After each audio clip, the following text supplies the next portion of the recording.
Hi guys, welcome to my vlog once again, G Let's Go channel.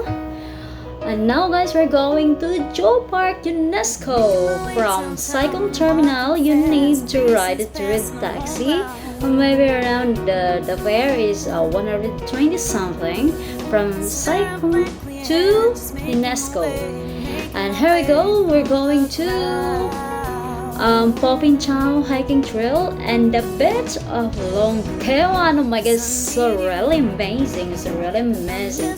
You know what? Hindi ka talaga maboboard dun. At saka, oh my god, ang sarap balik-balikan. Masarap pa sa mga jowa, guys. Ang sarap talaga ng place, you know. And it's a really refreshing, stress-free and everything. It seems like it's like a paradise. The LUNGKI one beach is like a small Boracay in the Philippines.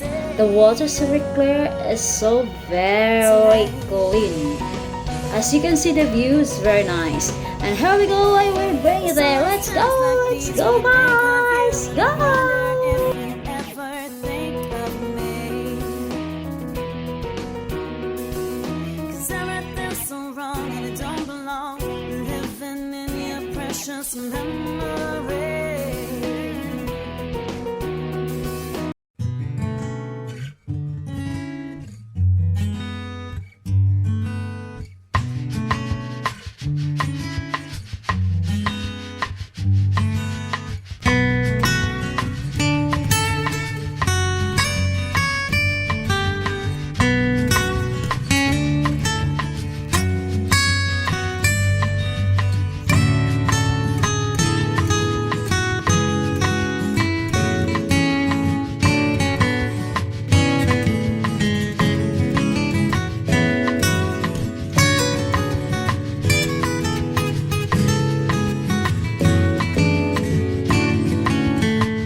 Teka.